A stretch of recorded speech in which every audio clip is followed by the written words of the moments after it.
योजन, 8 को 2000 से गुना कर लो, 16,000 योजन, और 16,000 योजन या 16,000 कोस हो गए। 16,000 कोस को पुनः 3 किलोमीटर से गुना कर लो, कितने हुए? आप तो सभी व्यापारी हो ना। सचिन कितने हुए हैं? 48,000 किलोमीटर, जहाँ तुम्हारा भारत भी नहीं है। 4800 कितना, 3,000 2,000 किलोमीटर का, उतनी मोटी वह आखिरी की भूमि। और फिर 1,80,000 पहली भूमि कितनी मोटी होगी। ये समझना, जैसे 7 मंजिल एक के ऊपर एक है, ऐसी ये 7 मंजिल मात्र मंजिल नहीं। जैसे आपके मंजिलों में भी अलग अलग कमरे हैं ना, ऐसे ही अलग अलग कमरों की वहां भी व्यवस्था है। पर वे कमरे नहीं हैं, वे बिल है, बिल। पहले नरक में, पहली भूमि में 30 लाख, फिर 25 लाख, फिर 15 लाख, 10 लाख, 3 लाख, 5 कम 1 लाख, और आखिरी नरक में मात्र 5 बिल है। फिर तो अच्छा है ना, भीड़ कम है। बहुत सारे लोग यही सोचते हैं, जब मंदिर में भी जाएंगे तब जाएंगे जब भीड़ कम होती है। चले जाओ फिर, जब भीड़ कम है वहाँ 7वें नरक में, पर नहीं जा सकते। पंचम काल का जीव 7वें नरक जा नहीं सकता। जो सिद्ध शिला में जाने की शक्ति रखता है वो ही 7वें नरक जाता है, और जो 7वें नरक जाने की शक्ति रखता है वो ही मोक्ष जाता है। कल सूत्र पढ़ा था, याद है? धम्मे सूरा सुकम में सूरा। जो धर्म में सूर, कर्म करने में, पाप करने में सूर होता है, वही धर्म करने में सूर होता है। इसलिए सोचो समझो, कम से कम कुछ पापों से ही विरक्ति करने का प्रयास करो ना। कितने रविंद्र मस्त, एक मंजिल में कितने कमरे? 2 4 6 10, यहाँ तो 30 लाख बिल है, बिल। अभी बताया ना, बिल कितने बड़े, संख्यात असंख्यात योजन उसके मुख है, इतने बड़े बड़े वो बिल है। अलग अलग आकार के, अलग अलग आकार के। सबसे मुख्य जो बड़ा बिल है वह इंद्रक बिल कहलाता है, जो सबसे बीचों बीच होता है। फिर उसके क्रम से होने वाले वे श्रेणीबद्ध बिल होते हैं, और यहाँ वहाँ कोई त्रिकोण, कोई चौकोन, कोई आयत, अलग अलग आकार के जो होते हैं उसे यदवा तदवा होने से प्रकीर्णक कहते हैं। कहीं भी किसी भी प्रकार से आकार से होते हैं। ऐसे 3 प्रकार के वे बिल होते हैं, और उन बिलों में ही नारकियों का जन्म होता है। देवों का तो उपास्या में होता है, मनुष्यों का तो माँ के गर्भ से होता है। त्रियंश आदियों का अपने अपनी योग्यता, कोई अंडज कोई पोतज होता है, पर नारकियों का जन्म इन बिलों से ही होता है, इन बिलों से ही होता है। और ये 30 लाख बिल एक साथ नहीं है, उसमें भी अलग अलग पटलों की व्यवस्था है। पटल यानी लेयर्स, अलग अलग। जैसे आपके ऐसे कमरे होते हैं ना, ऐसे ही एक मंजिल के वह ऐसे ऐसे आड़े भाग कर लो। 13 11 9 7 5 3 1 ऐसे पटल है उस एक एक नरकों की भूमि में। पूरा अगर अधोलोक का व्याख्यान समझे ना तो घंटों कम पड़ जाए, पर हमें मात्र भौगोलिक स्थिति नहीं समझनी है, वहाँ के दुखों को भी समझना है। सोचता है व्यक्ति दुख कम हो कम हो कम हो, पर आज तक दुख कम नहीं हो पाए, क्योंकि जीव अपने भावों को संभाल नहीं पा रहा है, संभाल नहीं पा रहा है। परस्पर में प्रेम वात्सल्य से जीने का वो प्रयास ही नहीं कर पा रहा है। एक कण मिट्टी का इतना दुर्गंधमयी है तो फिर वहाँ कैसे जीवन निकाला होगा। मरने का तो कोई वहाँ मौका ही नहीं मिलता। यहाँ तो माँ फिर भी सोच सकते हैं, विचार कर सकते हैं कि पटरी के नीचे आ जाऊं, जहर की पुड़िया खा लूं, आत्महत्या कर लूं, मर जाऊं। पर वहाँ ना सोचने का समय है, ना रेल की पटरी है, ना जहर की पुड़िया है, कुछ नहीं है, कुछ नहीं है। ये संक्लेश भावों से जीव प्रतिपल तैयारी कर रहा है उस नरक जाने की। बहुत अच्छी बात 10वें इसमें कह रहे हैं, 6 डाला में आचार्य भगवंत के अभिप्राय को लेकर पंडित दौलत राम कह रहे थे ना, बंगेला जी छेड़ाला समझनी है। छेड़ाला के माध्यम से ही क्रम चल रहा है मेरी जीवन यात्रा का, क्योंकि सबकी जीवन यात्रा उस निगोद से लेकर नरक से लेकर त्रियंश मनुष्य देव इन चारों गतियों में भटक रही है, चल रही है। कभी तो इसको विराम देने की आवश्यकता है। अगर अभी विराम नहीं देंगे तो पता नहीं पुनः कब कैसा क्या मौका मिलेगा। पढ़ते हैं उन नारकियों के दुखों के बारे में, नरक की भूमि के बारे में। अगले दोहा में जो कह रहे हैं 10वें नंबर को, जिनको याद हो छेड़ाला वो साथ में पढ़ने का प्रयास करना। आपको तो याद होगा ना। पढ़ते हैं 10वें नंबर को। तहाँ भूमि पर सत दुख भयो, बिच्छू सहस डसो नहीं तीसो। तहाँ हाथ रोणित वाहिनी, कृमि कोल कीलित देह दाहिनी। क्या स्थिति है।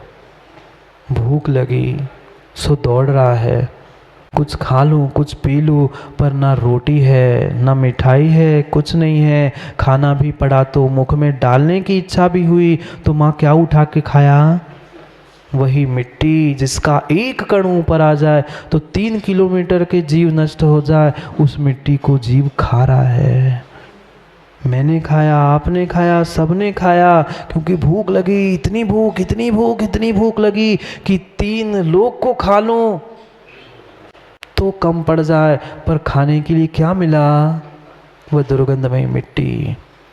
कैसी मिट्टी। तहाँ भूमि पर सत दुखई सो। उस भूमि का स्पर्श ही करने से ऐसा दुख होता है कि बिच्छू सहस डसो नहीं तीसो। सहस्त्र बिच्छू भी डसने के बाद जितना दुख नहीं होता, उससे कई अधिक दुख मात्र भूमि का स्पर्श करने से होता है। तभी तो जीव उछलता है इतनी जोर से। जैसे ही बिल से टपका, जैसे ही गेंद नीचे पटकी, उतनी तेजी से वह उछाल मारता है। जीव भी वैसे ही वहां जन्म लेता है, जमीन का स्पर्श करता है और वैसे ही तीव्रता से ऊपर उछल जाता है।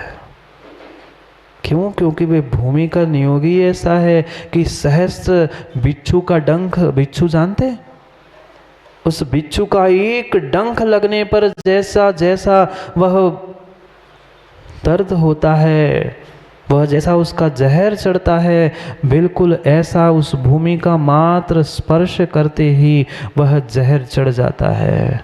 क्योंकि इतनी दुर्गंध में मिट्टी और भूमि है ही वहाँ। कहाँ नहीं जा सकता। बिच्छू सहस डसो नहीं तीसो। हजारों बिच्छू डसने के बाद भी क्या दुख होगा। एक मच्छर काटता है, बिच्छू तो छोड़ दो संतिल, एक मच्छर काटता है तो फटाक से हम मार देते हैं, कहाँ से आ गया मच्छर, सीधा साथ चला जाता है, पता नहीं कितने बार मर जाते हैं मच्छर।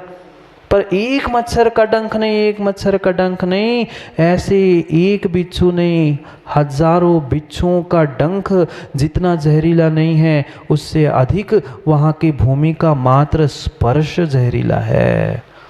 उतना दुख मात्र भूमि का स्पर्श करने से होता है। फिर तो नारकी तो वही रह रहे, वहां हमने सागरों की आयु भोगी है। एक सागर से लेकर माँ, ये सब सूत्र तत्वार सूत्र में नहीं पढ़े क्या आपने? सब पढ़ के रट के रख दिया है हमने, सब सूत्र याद है, पर वहां के दुखों की हमें याद नहीं है। अभी कह दो तो सब सुना देंगे माना। 23 सप्तदातिंशत सूत्र तो याद है महाराज, पर स्वयं की दयनीय व्यथा नहीं है याद। कम से कम वह हजारों वर्षों की आयु, पहले भी नरक की अगर उत्कृष्ट आयु समझो तो 1 सागर, और 7वें की तो फिर 33 सागर। 33 सागर की वह आयु है, कोई छोटा मोटा शरीर नहीं। धनुषों में वह उनकी ऊंचाई है, धनुषों में उनकी ऊंचाई है। वे ऐसे नारकी अवस्था को हम सबने कई बार, 1-2 बार नहीं, बिल्कुल नहीं सोचना एक आध बार हमने भोगा होगा, एक आध बार नहीं, ऐसे कई बार हमने उस नरक की भूमि को स्पर्श किया, वहाँ जन्म लिया, वहाँ मरण किया, पुनः पुनः पुनः उस नरकों की ही तैयारी में लगे हैं, पुनः नरकों की तैयारी में लगे हैं। हो गई सचिन भाई तैयारी? सेंथिल तैयारी कल की नहीं, कल की तो चल ही रही है। सोच लेना, समझ लेना, विचार कर लेना। जिनको नरकों की तैयारी नहीं करनी, नरकों में नहीं जाना है, वे कल की तैयारी में और आने वाले कार्यक्रम की तैयारी में लग जाए, नहीं तो फिर नरकों की तैयारी तो फिर पक्की है ही। हाँ, क्योंकि बाहर की तैयारी तो होती रहती है, तैयारी भावों की करने की आवश्यकता है। जो भावों से अच्छे धर्म की प्रभावना की तैयारी करता है, वो कभी भी नरक नहीं जाता है, और जो उसमें नहीं सहयोग कर पाता, वो फिर अति संकलेश भावते मार्यो। ऐसी दुर्गंधमयी स्थान पर माँ आप जाना चाहेंगे ना? बोलो हाँ, बोलो हाँ। घर में थोड़ा सा मल का कण आ जाए तो दिन में 3-3 बार, कितने बार झाड़ू लगाते हैं? 2 बार तो कम से कम लगती है। एक छोटा सा धूल का कण आ जाए तो हम दिन में 2-2, 3-3 बार झाड़ू लगाते हैं। फिर उस नरकों में हमने जहाँ असहनीय दुख थे, ऐसे उस मिट्टी में जिससे सूंघना संभव नहीं था, उसको खा लिया। जाना है ना नरकों में? नहीं जाना है। अभी तो मैंने कुछ कहा ही नहीं है, और आगे के जो दुख बताएंगे ना, तो आंखों से पानी आए बिना रहेगा नहीं। ऐसे दुख साक्षात आप भोग चुके हो, मैं भोग चुका हूं। अंतर इतना है कि हमें बोध हो चुका है, इसलिए हम वहां से भागकर यहाँ आए, और आपका भी बोध नहीं हो रहा है कि कितने दुख नरकों में आपने भी भोगे हैं। मात्र धन दौलत से काम नहीं होता रविंद्र भाई, मात्र धन दौलत से कोई मस्त नहीं होता। वे वास्तव में बैठे मस्त होके, तुम तो लस्त हो। बुरा नहीं मानना, भले तुमने नाम के सामने मस्त लगा हो, जो भी हो, पर कहने के लिए संसारी जीव मस्त है, वास्तव में मस्त तो वे परमात्मा है। संसारी तो दुखों से लस्त पस्त है।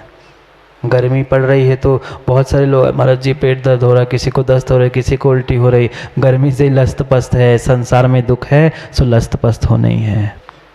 मस्त होना है तो मस्त भावों के साथ समय का निर्णय कर लेना, नहीं तो पुनः क्या पता क्या हो क्या नहीं हो, हम हो नहीं हो, क्या ठिकाना। इसलिए मन नरक जाने की तैयारी नहीं, कहाँ की तैयारी करनी, कहाँ जाने की तैयारी करनी है? सिद्धालय जाने की तैयारी कर लो तो रास्ते का स्वर्ग तो वैसे ही मिल जाएगा।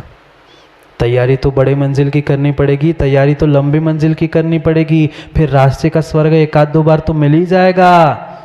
पर तैयारी तुम स्वर्ग और नरकों की करोगे तो कभी भी मोक्ष मिलने वाला नहीं है। इसलिए सोचो, निर्णय करो कि हमें तो तैयारी वह एक भावावतारी बनने की ही करनी है, नहीं तो फिर जो है सो है। नरक के उन नारकियों के दुखों से बचना है, अपने आप को धर्म मार्ग पर लगाना है, तो निर्णय करने की आवश्यकता है। एक एक क्षण, एक एक पल वहाँ पर हमने, नरकों में हमने दुख के अलावा माँ कुछ भी नहीं भोगा। आज तो कितना अच्छा भोजन आपको मिलता है। माँ भोजन बनाते ना आप? अच्छा कि कच्चा? कल बताया था अच्छा। भोजन तो अच्छा बनाते हैं आप, कैसा ही बनाओ उसे अच्छा कहते हो, पर उतना अच्छा भोजन क्या, मिट्टी भी हमें ढंग से खानी नहीं मिली। यहाँ की मिट्टी को फिर भी कभी कभी सुगंध आती है, पानी जैसे गिरता है मिट्टी की सौंधी सौंधी खुशबू आती है। वहाँ तो खुशबू नाम की वस्तु है ही नहीं है, सुख नाम की वहाँ कोई व्यवस्था ही नहीं है। मात्र और मात्र दुखों के अलावा वहाँ कुछ नहीं है। बड़े बड़े बिलों में जन्म लो, एक दूसरे नारकियों को मारो काटो, भूख लगी सो मिट्टी खाओ, प्यास लगी तो वो खून पी लो, वहाँ नदी में वैतरणी में डूब जाओ, वे कृमियाँ खा रहे, इल्लियाँ खा रहे, कम से कम आंखों के सामने एक क्षण के लिए दृश्य ही ले आओ।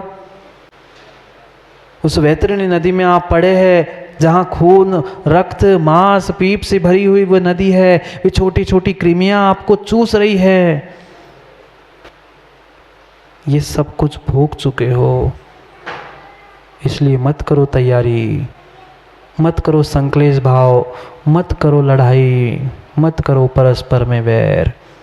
ये जब तक इन पापों से दूर नहीं होंगे, कषायों से दूर नहीं होंगे, जब तक इन विपरीतताओं से दूर नहीं होंगे, तब तक नरक निगोद की यात्रा से छुटकारा होने वाला नहीं है।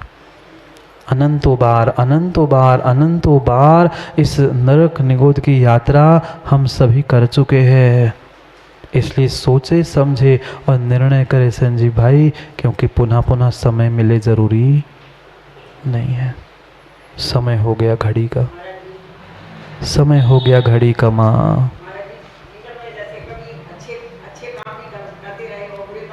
अच्छे करो चाहे बुरे करो, जैसे काम करोगे वैसे फल को पाओगे। जिसके सत्यांश अधिक होंगे उसके ही वह फल वैसा मिलेगा, और बाकी प्रश्न दोपहर में सम्यक समाधान में मिल लेना। समय हो गया है, क्योंकि बाकी की तैयारी हो गई, कुछ की कल के कार्यक्रम की, कुछ के 3 से 8 के कार्यक्रम की, और कुछ की नरक जाने की।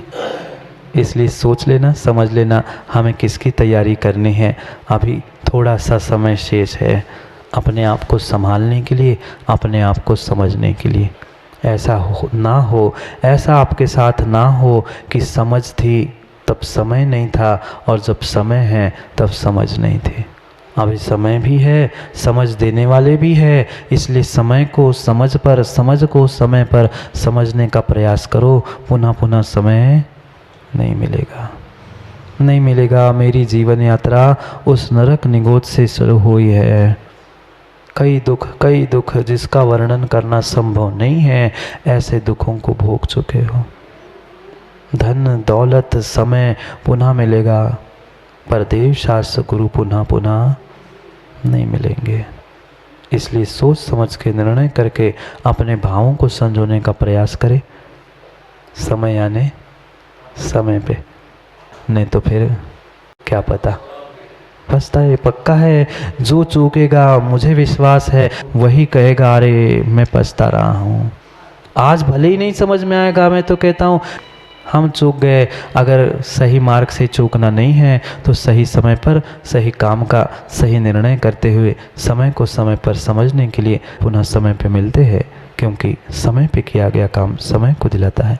बोली भगवान महावीर स्वामी की।